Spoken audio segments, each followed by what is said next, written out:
Selamat pagi semua.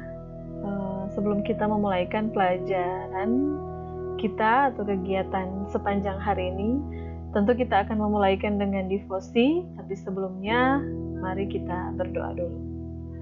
Bapa di dalam surga, terima kasih untuk penyertaan-Mu sehingga kami bisa bangun dan sudah siap untuk belajar di sepanjang hari ini. Sebelumnya kami mau membaca firman Tuhan. Kiranya Tuhan memberikan hikmat bagi kami. Kiranya Roh Kudus menuntun supaya pembacaan firman ini membuat kami mengerti akan kebenaran dan semakin mau untuk terus dekat dengan Tuhan. Ini doa kami dalam nama Tuhan Yesus kami berdoa. Amin. Pembacaan kita terdapat pada Matius 13 ayat 36 sampai 43. Dengan judul Penjelasan perumpamaan tentang lalang di antara gandum. Maka Yesus pun meninggalkan orang banyak itu lalu pulang. Murid-muridnya datang dan berkata kepadanya, "Jelaskanlah kepada kami perumpamaan tentang lalang di ladang itu." Ia menjawab katanya, "Orang yang menaburkan benih baik ialah anak manusia. Ladang ialah dunia. Benih yang baik itu anak-anak kerajaan, dan lalang anak-anak si jahat. Musuh yang menaburkan benih lalang ialah iblis. Waktu menuai ialah akhir zaman, dan para penuai itu malaikat. Maka seperti lalang itu dikumpulkan dan dibakar dalam api, demikian juga pada akhir zaman. Anak manusia akan menyuruh malaikat-malaikatnya dan mereka akan mengumpulkan segala sesuatu yang menyesatkan dan semua orang yang melakukan kejahatan dari dalam kerajaannya. Semuanya akan dicampakkan ke dalam dapur api. Di sanalah akan terdapat ratapan dan gertakan gigi. Pada waktu itulah orang-orang benar akan bercahaya seperti matahari dalam kerajaan Bapa mereka. Siapa bertelinga, hendaklah ia mendengar. Anak-anak manusia sering berpikir. Pikiran manusia itu bermacam-macam. Mungkin kita juga sering berpikir. Bahkan kalau ibu sendiri dari kecil dilatih untuk berpikir dulu baru bicara.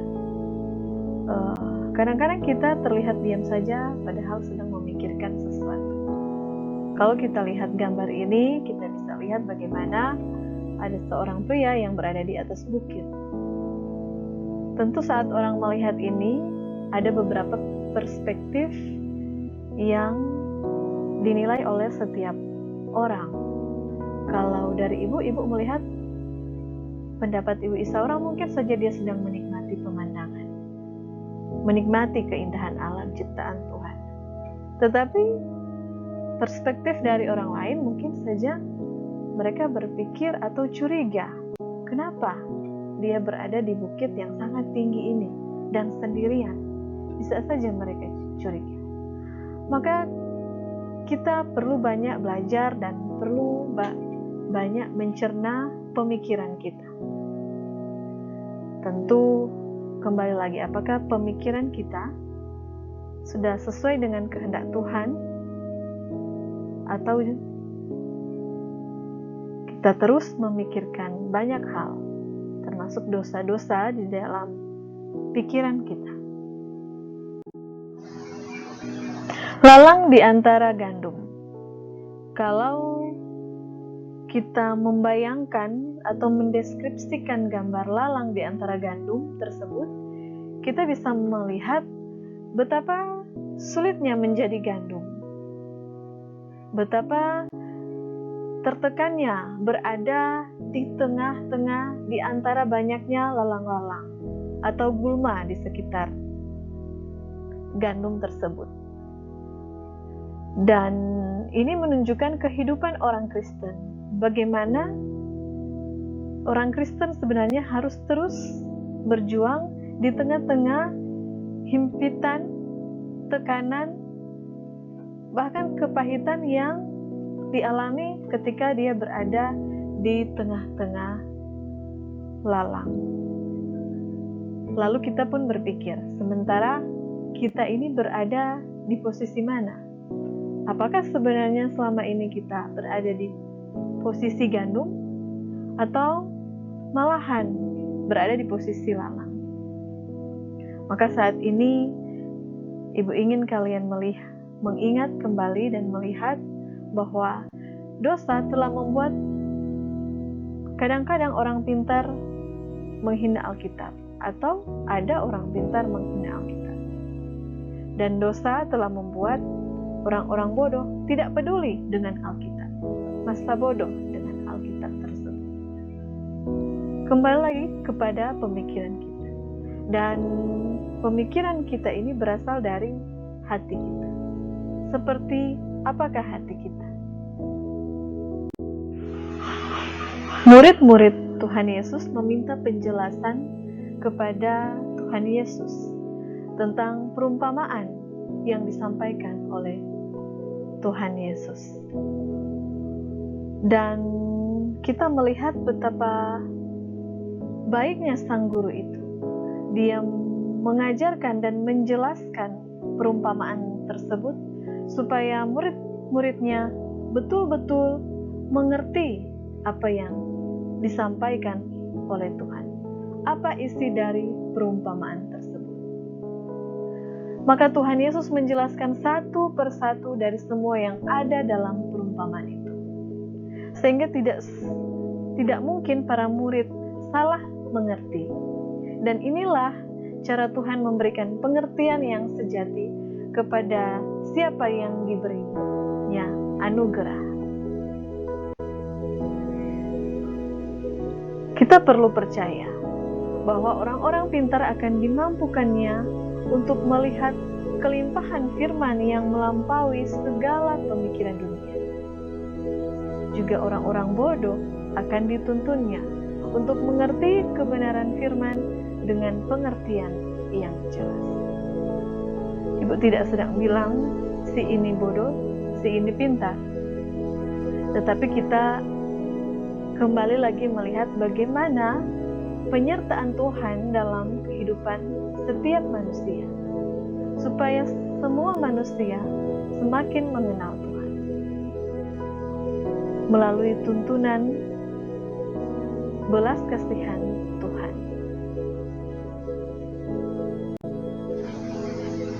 Pikiran kita begitu giat melawan kebenaran firman Tuhan. Apa yang kamu pikirkan?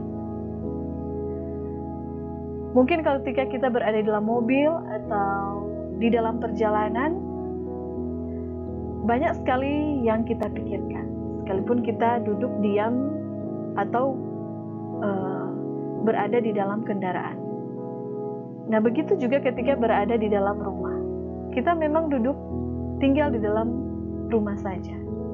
Tapi kita percaya pikiran kita berada di mana-mana.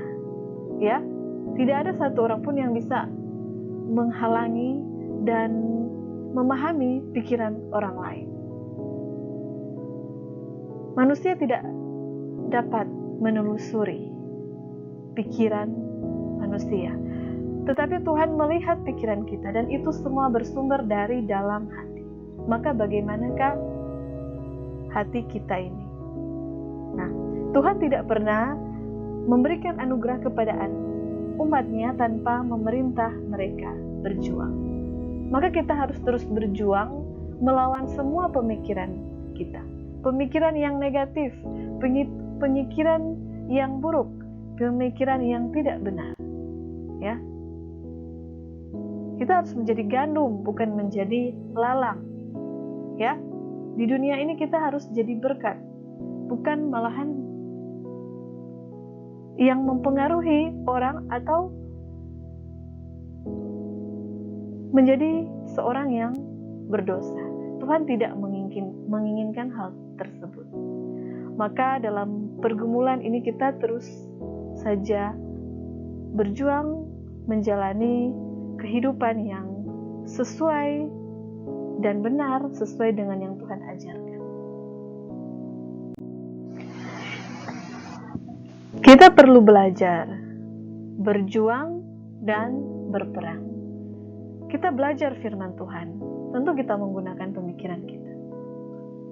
Dan kita harus berjuang, ya, dan berperang melawan dosa yang ada di dalam pikiran kita. Ingatlah bahwa Tuhan tidak pernah memberikan anugerah kepada umatnya tanpa memerintah mereka berjuang, atau kita umat pilihannya untuk berjuang. Tidak ada kemenangan tanpa kerja keras dan perjuangan. Maka kita perlu berjuang dalam iman ini. Tuhan memberikan anugerah, hikmat, dan kebijaksanaan supaya manusia memahami kebenaran. Maka 3 hal ini harus kita lakukan. Kita harus belajar berjuang, berperang dengan segenap hati dan pikiran dari semua sumber yang ada, yang benar dan baik yang telah Tuhan sediakan.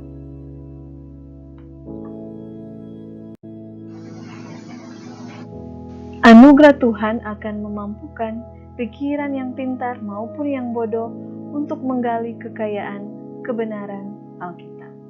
Maka perlu kita terus belajar, perlu kita terus berjuang, perlu kita terus berperang. Karena Tuhan terus memampukan supaya kita memahaminya. Dan percayalah bahwa Tuhan akan memanggil orang-orang berdosa yang telah dibenarkannya di dalam Kristus. Itulah kehendak Tuhan. Kehendak Tuhan bukan kehendak kita. Bukan kita yang menjadi hakim, tetapi Tuhanlah hakim yang adil. Kita tidak bisa menghakimi sesama kita. Kita pun tidak bisa menghakimi diri kita sendiri. Karena Tuhan adalah hakim yang adil. Teruslah berjuang di dalam Tuhan. Teruslah melawan dan mengikuti kebenaran yang Tuhan ajarkan. Percayalah dalam kesulitan dan penderitaan kita, yakinlah bahwa Tuhan menghakimi, Tuhanlah yang membalas setiap ketidakadilan dan kejahatan yang terjadi. Tuhan membongkar tipu daya. Tuhan akan memamerkan ketidaktulusan dan kepalsuan. Jadi Tuhan melihat siapa yang hidup benar dan siapa yang terus-terusan hidup di dalam dosa. Maka marilah anak-anak, sekalipun kita masih remaja, marilah kita memikirkan kehidupan yang kekal, kehidupan setelah kematian, yaitu kekekalan. Karena ingatlah bahwa anugerah Tuhan menolong kita mengerjakan yang terbaik untuk memuliakan namanya. Maka teruslah kita menjadi berkat. Kalau bukan anugerah Tuhan, tidak mungkin kita bisa berada sampai saat ini. Ya, tidak mungkin dalam kesulitan keluarga kalian masing-masing, tetapi sampai sekarang kamu terus merasakan penyertaan Tuhan.